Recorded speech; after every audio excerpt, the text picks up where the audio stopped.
Wherefore, Series 2, Episode 9.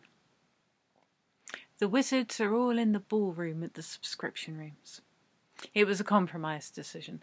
Several of them really did not want to go to the secret bathhouse under the alehouse. Star Anise felt a bit exposed.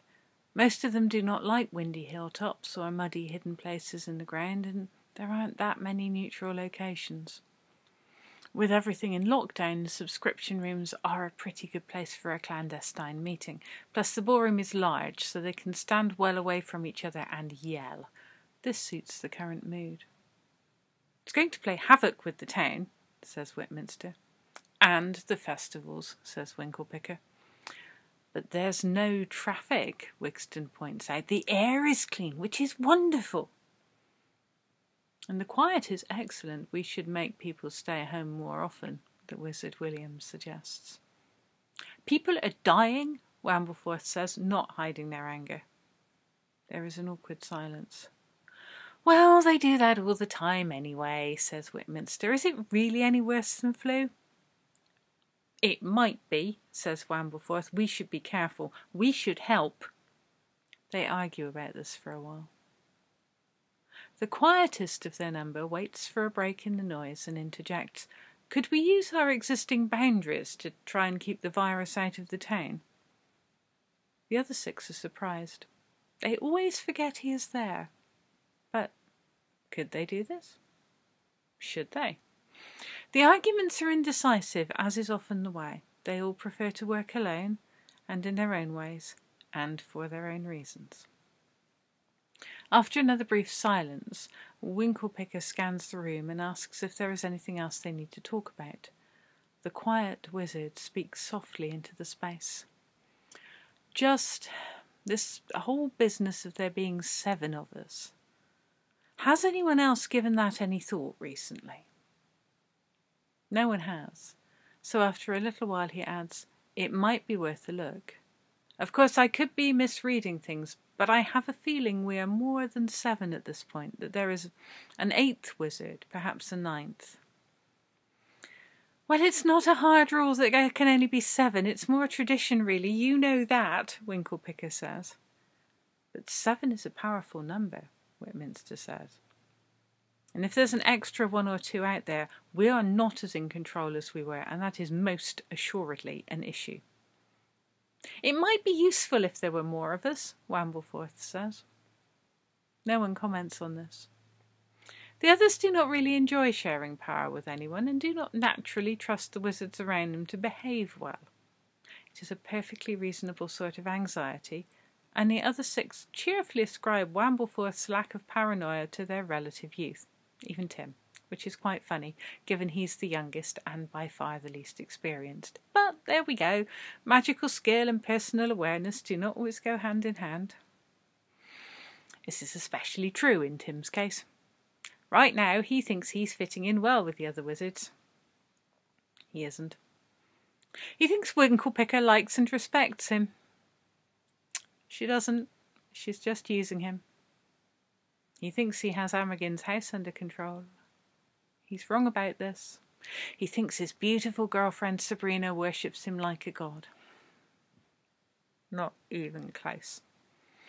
Perhaps it is as well that he doesn't know these things. He is certainly a good deal happier for not knowing. It might have been better if he'd been a little more aware of the implications of trying to summon beings from the ice, but there we go. At the end of the meeting, Winklepicker, Whitminster and William all do rather elegant things that allow them to simply be elsewhere.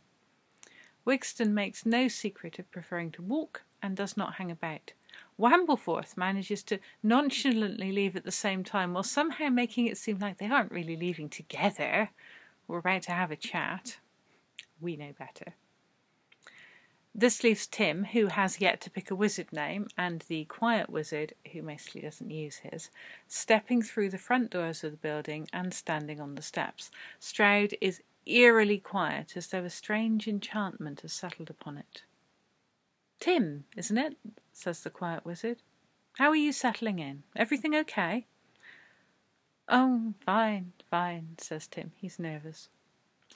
"Have you got anything in place to help you move about unnoticed?" the quiet wizard asks. "It's all been very sudden, this lockdown stuff, and you're new to so much of this." His tone is gentle and non-judgmental. Tim manages not to feel offended or threatened, and so is able to admit that he's not invested much in stealth techniques and is uneasy about being caught out at night during what is supposed to be a lockdown. "That's all right," says the quiet wizard. "If I give you a lift, no one will notice." Stealth is what he does best, and by this means he will shortly have a good idea where young Tim lives, if not the precise address.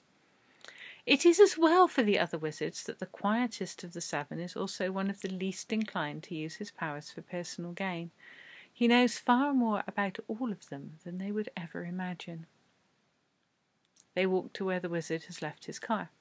Afterwards, Tim won't even be able to remember what colour it was. They get in. "Is that yours, by any chance?" The quiet wizard gestures back the way they walked. Tim turns his head and sees a woolly rhino making its slow way up the street towards them.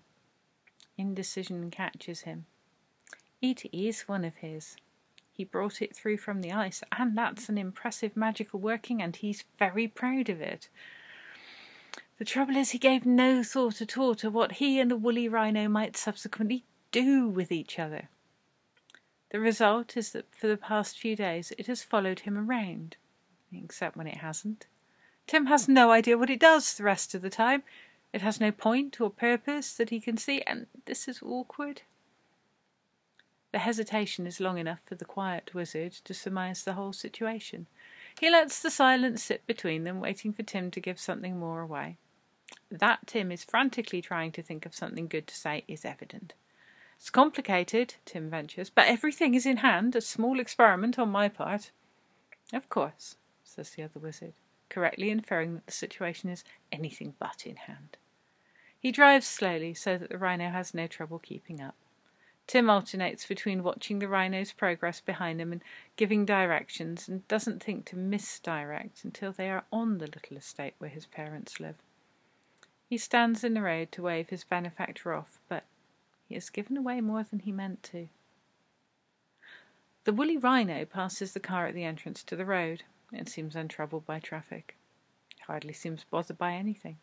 The creature stops when it sees Tim and fixes him with a stare. Tim reads a lot of things into that stare. He reads resentment and frustration, obsession and confusion. How much of this is him projecting his own emotions onto the beast he has conjured, I will leave you to wonder. The rhino nods once, slowly, and turns its attention to grazing a neatly tended hedge. The carnage is considerable. Tim flees, pretending not to flee, telling himself that he is definitely very much on top of things right now.